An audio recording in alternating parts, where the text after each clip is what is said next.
Semangat pagi anak-anak hebat. Pada video kali ini kita akan belajar tematik kelas 4, tema 6, muatan bahasa Indonesia tentang puisi. Puisi adalah karya sastra yang terikat pada rima dan irama yang disusun dalam bentuk baris dan bait untuk menggambarkan perasaan pengarangnya. Puisi dibedakan menjadi dua jenis, puisi lama dan puisi baru. Puisi lama yaitu puisi yang masih terikat dengan jumlah baris, bait, ataupun rima atau sajak. Contoh, pantun, syair, gurindam, mantra, talibun, dan sebagainya. Sedangkan puisi modern yaitu puisi yang tidak terikat pada bait, jumlah baris, atau sajak dalam penulisannya. Puisi modern disebut juga puisi bebas.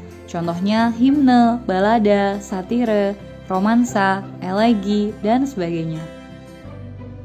Ciri-ciri puisi. 1. Ditulis dalam bentuk baris berjajar ke bawah secara berkelompok. Kelompok baris dalam puisi disebut bait. 2. Diksi atau pemilihan kata bersifat kias, padat, dan indah serta mempertimbangkan rima atau persajakan. 3. Penggunaan majas atau gaya bahasa atau perumpamaan sangat dominan. Yang keempat, latar, alur, dan tokoh tidak begitu ditonjolkan. Unsur-unsur puisi yaitu kata. Kata adalah unsur utama dalam penyusunan puisi, menentukan kesatuan dan keindahan makna puisi secara keseluruhan. Yang kedua, larik atau baris. Larik atau baris yaitu paduan kata-kata yang dituliskan dalam kalimat berbentuk baris. Kalimat dalam puisi tidak menggunakan aturan baku karena bisa berupa satu kata, frase, atau kalimat lengkap. Unsur puisi yang ketiga yaitu bait. Bait adalah kumpulan larik atau baris yang tersusun harmonis mengandung makna puisi. Yang keempat, rima. Rima adalah bunyi yang ditimbulkan oleh huruf atau kata untuk memperindah puisi. Umumnya berada di suku kata akhir setiap larik. Rima bisa berupa pengulangan bunyi, bersajak a, atau ab, atau bunyi bebas tanpa pola. Yang kelima, irama. Irama merupakan pergantian tinggi rendah, panjang pendek, dan keras lembut bunyi bacaan puisi. 6. Makna atau isi, yaitu informasi utama yang disampaikan dalam puisi. Yang ketujuh, amanat. Amanat yaitu pesan yang disampaikan oleh penulis puisi kepada pembaca, tersirat di balik kata-kata dan berada di balik tema yang diungkapkan. Nah, dalam membaca puisi memerlukan pelafalan yang jelas dan intonasi yang tepat. Jadi, kita harus memperhatikan tanda jeda dalam membaca puisi. Apa saja tanda jedanya? Yang pertama, garis miring 1, artinya berhenti sebentar untuk bernafas, biasanya pada koma atau di tengah baris.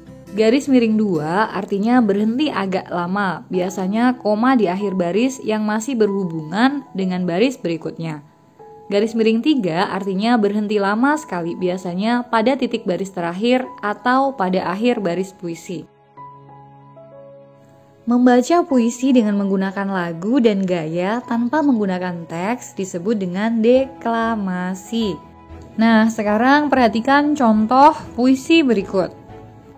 Judul pada puisi ini adalah Cita-citaku. Kita perhatikan di sini terdapat 2 bait.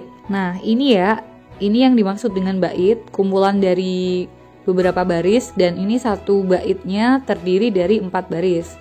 1, 2, 3, 4. Jadi, satu baitnya terdiri dari 4 baris.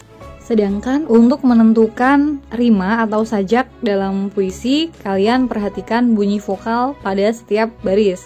Misalnya nih pada bait yang pertama, baris pertama, anganku melayang ke masa depan. Nah, ini huruf vokalnya di sini A.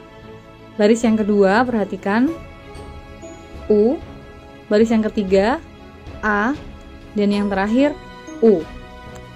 Nah, dapat kita simpulkan untuk satu bait pertama polanya sajaknya A B. Cukup sekian video kali ini, semoga bermanfaat. Thank you for watching.